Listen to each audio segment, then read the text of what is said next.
Denial is not just a river in Egypt, it is the river that almost everyone in the car industry has been tubing down the entire year, especially this summer.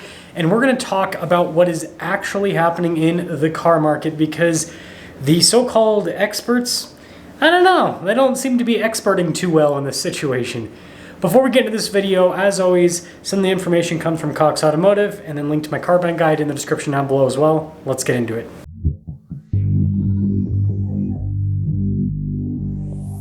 Well, here's how it goes. Cox Automotive just released a report, or rather a forecast for the new car sales pace based on what is currently stacking up in the sales month of July.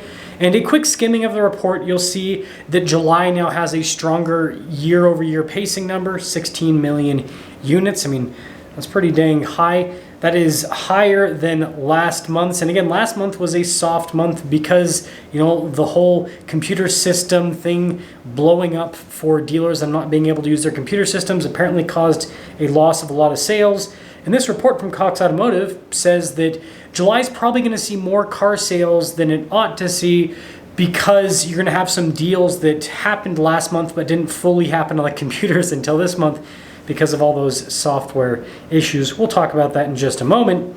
But here are the raw numbers. In July 2024, the total amount of cars sold, 1.29 million. That's at least what Cox Automotive estimates. Now, July 2023 was 1.306, so July 2023 was actually better than this year in terms of overall volume. June was 1.335, and if you look at the changes, June was weaker than it was expected to be. And then this month, even though the year-over-year forecast is strong, it was weaker than last year, and it was weaker than last month. Now again, July is never like a great month. June had more selling days, so June's always going to be a better month. But still, we got some weakness. And if you actually look at the individual segments, and thanks to Cox Automotive for showing these individual segments, it's interesting to see what car segments are receding and which ones aren't. So with mid-size cars, month over month, they went down, and year over year, they also went down. 76,000 units, for example, last year, 70,000 is what their estimate for this year. Now, compact cars went down in both cases, but the change is different. So again, back to those mid-size cars, 71,000 units last month in June, again, 70,000 the estimate this month. In June last month, mid-size cars, 98,000. The estimates for July, 95,000 last year, 96,000. So the year-over-year decline with compact cars, not as much as the month-over-month decline. Now, full-size pickup trucks will start with June this year, 189,000.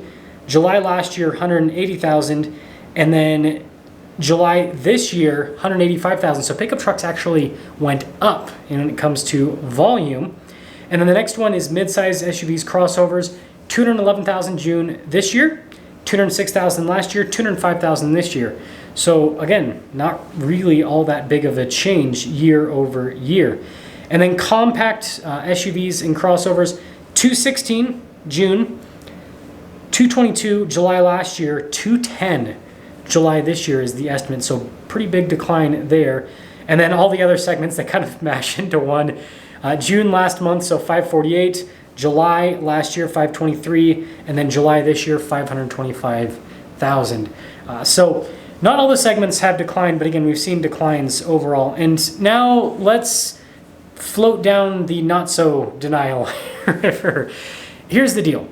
What I'm seeing in the car news is that because of the whole computer situation last month, that car sales are going to be underreported and that things are doing better than everyone expects. And I just don't buy it. Anecdotally, it doesn't look that way, and the numbers don't support it. We're seeing weakness month over month. We're seeing weakness year over year. We should see if the car market is in fact getting healthier, we should see more vehicle sales every single month this year than we saw last year. And that's not what we're seeing. We're seeing a pulling back. At the same time that we're seeing wholesale values go down, like everything is starting to go down.